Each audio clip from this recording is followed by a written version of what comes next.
Hello everyone, welcome to W scoop tech. Myself Deepra Jangad और हम लोग पढ़ रहे हैं सी प्रोग्रामिंग।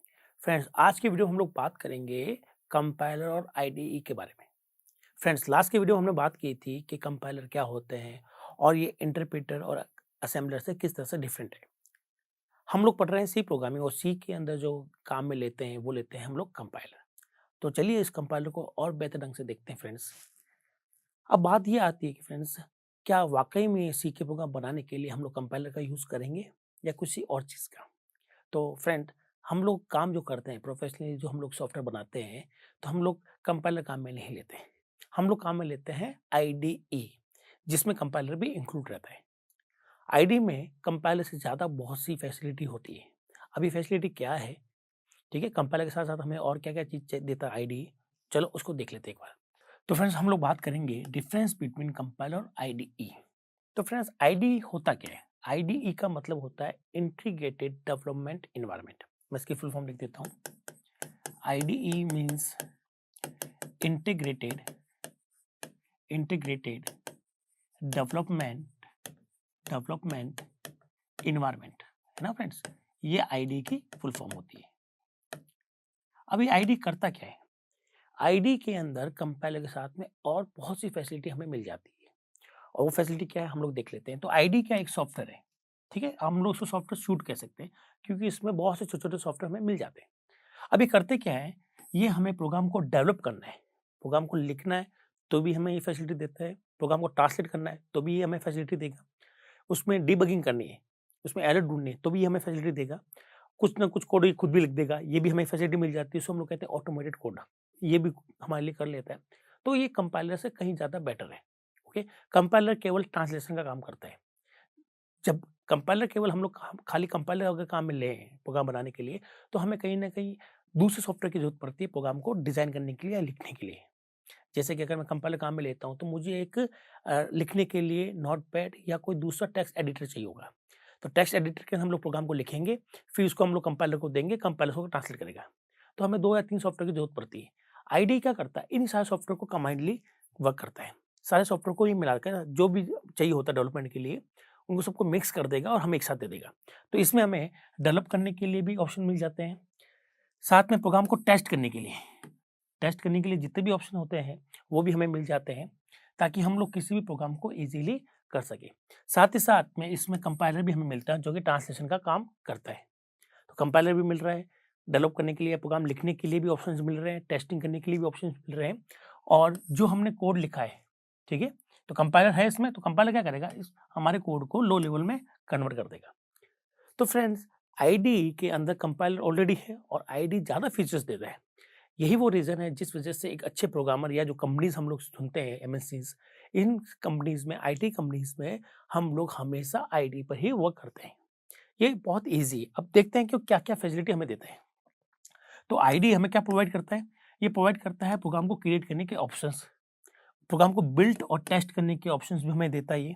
ओके, तो इसमें क्या-क्या होगा? इसमें एक कोड एडिटर होगा जहाँ हम लोग प्रोग्राम को लिखेंगे। इसमें कंपाइलर होगा जो प्रोग्राम को ट्रांसलेट करेगा, ठीक है? कुछ आईडी में इंटरप्रेटर भी होता है, और इसमें डिबगर होगा। क्या होगा? डिबगर भी होगा, और साथ ही साथ इसका जो इंटरफ़ेस है, मतलब जब आप आईडी को देखेंगे तो पूरा ये ग्राफ़िकल होता है, जबकि कंपाइलर ग्राफ़िकल नहीं होते हैं। तो कंपाइलर में हमें काम करना मुश्किल पड़ जाता है, अगर केवल हम लोग कंपाइलर काम में लेंगे। तो हमें सब कुछ वहाँ पर कमांड की फ़ॉर्म में इसको रन करना पड़ता है। आईडीई के अंदर ग्राफ़िक्स मिल जाते हैं फ्रेंड्स। ग्राफ़िक्स जहाँ भी होंगे वो हमारे लिए बहुत कन्वीनियंस एक वे रहता है। इज़िली प्रोग्राम को चला भी सकते हैं, रन भी कर सकते हैं, एडिट भी कर सकते हैं, तो बहुत एडवांटेज मिलते हैं। साथ ही साथ इसमें कुछ और भी ऐसे फीचर्स मिलते हैं, जैसे कि फॉर्मेटिंग। जब हम लोग प्रोग्राम को लिखते हैं, तो प्रोग्राम को लिखते समय कुछ फॉर्मेटिंग मिस्टेक भी होती है हम लोगों से, तो ये हमें इन्फॉर्म कर देता है कि आपके पास ये फॉर्मेटिंग एरर है, या फिर फॉर्मेटिंग को सपोर्ट करता है। सपोर्ट करने का मतलब है कि जब हमें फॉर्मेटिंग चाहिए, ठीक है, तो ये खुद ब खुद हमें अपना कोड को एडजस्ट करता रहता है, खुद ब खुद कोड को एक्यूरेट पोजीशन में लिखता रहता है, ताकि प्रोग्राम पढ़ने में हमें कोई दिक्कत ना आए। साथ ही साथ में ये एरर को डायग्नोज भी करता है। हमारे जो प्रोग्राम में अगर हमने कुछ गलत भी लिखा है आईडी के अंदर, तो वो खुद ब खुद बता देगा कि आपका प्रोग्राम में जो लाइन लिखी है उसमें एरर है, वो एरर कौन-सी जगह पर है और वो एरर क्या है। साथ ही साथ कुछ कंपाइलर या सॉरी कुछ आईडी ऐसी भी है जिसमें एरर को नोटिफ़ाई करने के साथ-साथ में उनका सजेशन भी आ जाता है कि उनमें क्या रेमेडी करेंगे हम लोग, तो वो हमारी एरर रिमूव हो जाएगी। तो बहुत ही अच्छी फैसिलिटी है। साथ ही साथ हमें कुछ इंटेलिजेंस कोड भी मिल जाते हैं। जैसे कि मैं आपको एग्ज़ाम्पल देता हूँ। सपोज़ कीजिए हम लोग कोई भी सॉफ्टवेयर एक आईडी यूज़ कर रहे हैं। उसमें अगर हम लोग एक लाइन लिख रहे हैं, है ना? सपोज़ हमने कोई एक लाइन लिखी वहाँ पर, उस लाइन को सपोर्टिव में अगर कुछ और लाइन की रिक्वायरमेंट है, तो वो आईडी खुद ब खुद एडजस्ट कर लेगा। ओके फ्रेंड्स, आईडी खुद ब खुद वो लाइन्स लिख देगा जो कि हमें चाहिए होगी हमारी मेन कोड को रन करने के लिए। कंपाइलर में क्या होता है, कंपाइलर में ईच एंड एवरीथिंग हमें खुद को लिखना पड़ रहा है। इसके लिए हमें सब कुछ याद भी होना चाहिए और जब सब कुछ हम लोग लिखेंगे, ठीक है, तो कंपाइलर खुद कभी नहीं लिख पाता, आईडी लिख लेगा अपना कोड। साथ में आईडी सजेशन भी देता है कि यहाँ पर ये चीज़ पॉसिबल है, यहाँ पे ये चीज़ पॉसिबल नहीं है। इन सारे रीज़न्स की वजह से आईडी काफ़ी एडवांटेज देता है। पहला एडवांटेज ये होता है कि हमारी प्रोग्राम बनाने की स्पीड बढ़ जाती है। दूसरा, प्रोग्राम की एक्यूरेसी हम लोग बढ़ा देते हैं। तीसरा, बड़े-बड़े जो प्रोग्राम होते हैं हमारे, मान लीजिए कोई सॉफ्टवेयर मैं बना रहा हूँ जिसमें नंबर ऑफ फाइल्स हम काम में ले रहे हैं। अब ये जो नंबर ऑफ फाइल्स हम लोग काम में लेंगे बहुत ज़्यादा हो सकती है, 10, 15 अप टू 100,000 कितनी भी हो सकती है ना। तो इतनी सारी फाइलों को आईटी खुद ब खुद मैनेज करता है। ओके? जबकि अगर हम लोग कंपाइलर काम में लेंगे तो सारा मैनेजमेंट हमें खुद को करना पड़ेगा, जबकि आईडी हमारे लिए काम कर रहा है। ठीक है? इससे हमारा टाइम सेविंग भी होता है, एफिशिएंसी भी बढ़ती है, प्रोग्राम की एक्यूरेसी भी बढ़ जाती है। तो अल्टीमेटली हमें बहुत एडवांटेज मिल जाते हैं फ्रेंड, अगर हम लोग आईडी काम में लें तो। तो अब देखें, इसका पहला एडवांटेज है, हमारे पास प्रोजेक्ट मेंटेनेंस बहुत ईज़ी हो जाता है। जैसे कि मैंने आपको बताया कि प्रोजेक्ट का मतलब होता है कि नंबर ऑफ फाइल्स पे एक साथ वर्क करते हैं हम लोग। तो उनका जो मैनेजमेंट है कि कौन-सी फाइल्स किस फ़ोल्डर में जाएगी, ओके? कौन-कौन सी फाइल्स होनी चाहिए, किस फाइल में क्या होगा, तो ये आधा काम तो हमारे लिए खुद कर देगा। हमें ज़्यादा हेडेक नहीं होगी। दूसरा, ईज़ी टू डिबग। कंपाइलर आपको एरर नोटिफ़ाई करता है, ठीक है? आईडी में कंपाइलर तो है ही ऑलरेडी, तो ये एरर को नोटिफ़ाई भी करता है कि यहाँ पर एरर है। फिर ये भी बताता है कि वो एरर कौन-सी है। फिर साथ में आईडी ये भी फैसिलिटी देता है कि आप इस एरर को दूर करने के लिए क्या रेमेडी कर सकते हैं? क्या ऐसा कोड लिखेंगे कि आपकी एरर हट जाएगी? तो ये सजेशन भी देता है। तो इस तरह से हम अगर प्रोग्राम को डिज़ाइन करें आईडी के साथ में, तो प्रोग्राम बहुत ही क्विकली बनते हैं, बहुत ही बेटर बनते हैं। नाउ अगला है कि हम लोग प्रोग्राम को बनाते हैं तो इसमें टाइम बहुत कम लगता है अगर हम लोग आईडी यूज़ करें तो। तो आईडी पर जो प्रोग्राम बनाएँगे तो आपका प्रोग्राम लोग कहेंगे सर बहुत ही जल्दी बन पा रहा है। दूसरा, आपको कम एफर्ट चाहिए होंगे। ज़्यादा आपको एफर्ट डालने नहीं पड़ते क्योंकि आधे से ज़्यादा कोड वो खुद लिख देगा कंपाइलर, ओके? और वो खुद भी डिबगिंग कर लेता है, टेस्टिंग भी करेगा ऑटोमेटिकली, है ना? और साथ में कुछ चीज़ों को खुद ब खुद मैनेज कर लेगा। जबकि कंपाइलर में तो ईच एंड एवरीथिंग हमको मैनुअली मेंटेन करनी होती है। तो इसमें कुछ टूल्स और या फीचर्स जो होते हैं, ओके?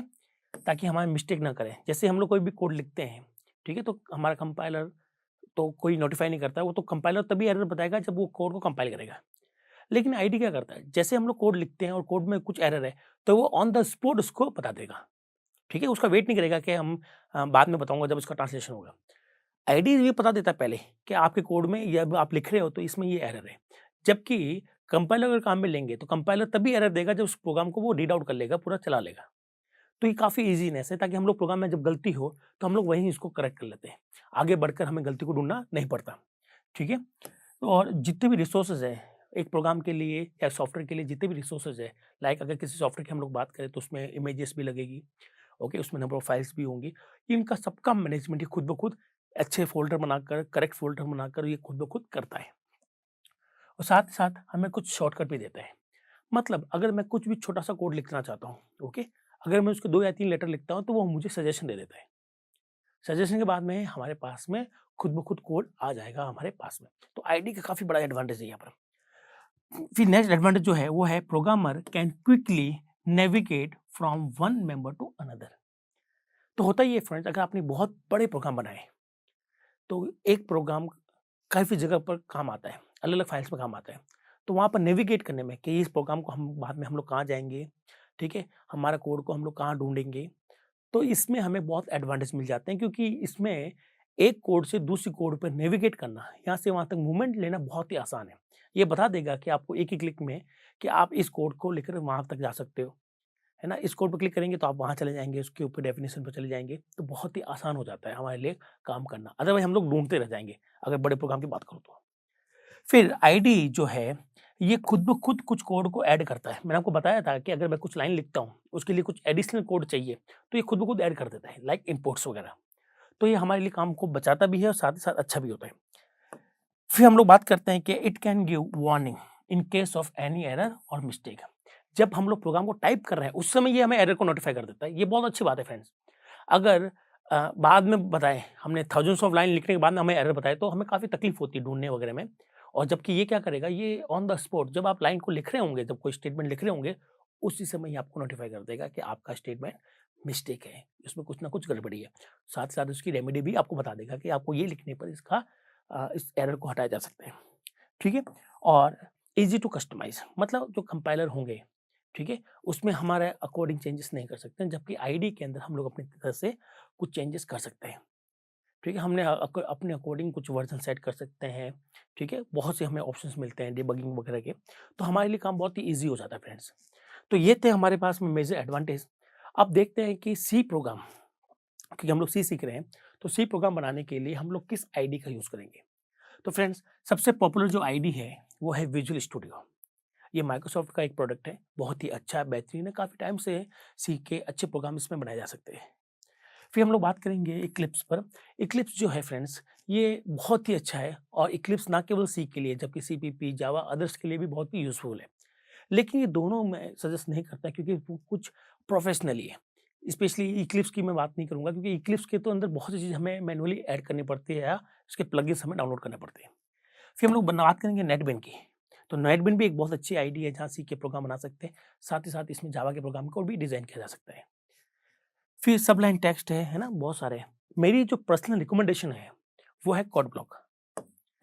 फ्रेंड, वैसे इनमें ज़्यादा कोई डिफरेंस नहीं है, लेकिन मैं सबकी अलग-अलग एक चॉइसेस होती है। मुझे पर्सनली मैं आपको रिकमेंड करूँगा कि हम लोग काम करेंगे कोड ब्लॉक पर। आप भी इसको यूज़ कीजिएगा। सबसे बड़ा एडवांटेज है, अगर आप बिगिनर हैं, तो भी आपके लिए बहुत हेल्पफुल है और अगर आप प्रोफेशनल हैं, तो भी आपको कोई दिक्कत नहीं आएगी यहाँ पर। ठीक है? जबकि विजुअल स्टूडियो, इक्लिप्स जैसे सिर्फ़ और सिर्फ़ प्रोफेशनल लोग इसको यूज़ करते हैं। जो बिगिनर्स होते हैं, उनको काफ़ी वहाँ पर मुश्किल होती है। काफ़ी उनको दिक्कतें फेस करनी पड़ती हैं क्योंकि उसमें कुछ ऐसे ऑप्शंस हैं जो कि एडवांस या प्रोफेशनल लोगों के लिए है। कोड ब्लॉक आपके लिए बेस्ट रहेगा। ये मेरा पर्सनल रिकमेंडेशन है आपके लिए। फिर इसके अलावा डेव सी प्लस प्लस भी आता है। फ्रेंड्स, आपने अगर कॉलेज वगैरह में पढ़ाई की होगी या कॉलेज में आपने कोर्सेज़ देखे होंगे, तो वहाँ पर टर्बो सी प्लस प्लस कराते हैं। अब मैं टर्बो सी प्लस प्लस को ज़्यादा रिकमेंड इसलिए नहीं करता हूँ क्योंकि turbo C plus plus industry level का आईडी नहीं है। मतलब टर्बो प्लस प्लस को लेकर हम लोग इंडस्ट्री लेवल के प्रोग्राम डिज़ाइन नहीं कर सकते हैं। ऐसा क्यों? क्योंकि turbo plus C plus plus जो है, इसको अपडेट नहीं किया गया है।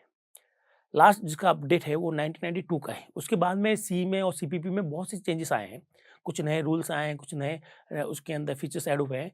वो सारे फीचर्स ये सपोर्ट नहीं करता। ठीक है? तो ये केवल पुराने वाला जो सी थी, ठीक है? जिसको अब काफ़ी चेंजेस हो गए अब तो वो सी को सपोर्ट करता है।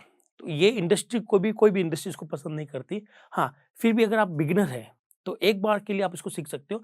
लेकिन आई पर्सनली सजेस्ट कि आप ग्रुप लोग पे ही वर्क करें। ताकि अगर आपके पास में कोई लेटेस्ट फीचर्स के बारे में हम लोग बात करेंगे, कुछ लेटेस्ट कोड के बारे में, कुछ नए फीचर्स और कोड हमारे पास में सामने आएँगे जो कि अभी हाल ही में अपडेट हुए हैं सी और सीपीपी में, तो उनकी हम लोग ईज़िली बात कर पाएँगे। अगर हम लोग टर्बो सी प्लस प्लस काम में लेंगे तो फिर फ्रेंड्स हमारे पास में बड़ी दिक्कत होने वाली है। ठीक है? तो मेरा रिकमेंडेशन कोड कोड ब्लॉक के लिए रहेगा। फिर इसके अलावा दोस्तों और भी बहुत से हमारे पास में आईडीज़ अवेलेबल हैं। ओके? तो अगर आप देखें, आप प्रोफेशनल हैं तो आप कुछ और आईडी यूज़ कर सकते हैं। अगर आप बिगिनर्स हैं तो आप कुछ और आईडी यूज़ कर सकते हैं। कोड ब्लॉक आई थिंक दोनों के लिए सूटेबल रहते हैं। तो ये तो थी फ्रेंड्स हमारे पास में जो सी में हम लोग यूज़ करेंगे आईडीज़, उनके बारे में इनका छोटा-सा एक इंट्रो था। कौन-कौन सी आईडीज़ है और हम लोग इस ट्यूटोरियल के अंदर कोड ब्लॉक को यूज़ करेंगे। ठीक है? अब आज के इस वीडियो में इतना ही फ्रेंड्स। नेक्स्ट वीडियो में कुछ नए टॉपिक के साथ हम लोग मिलेंगे दोबारा। तब तक के लिए थैंक यू।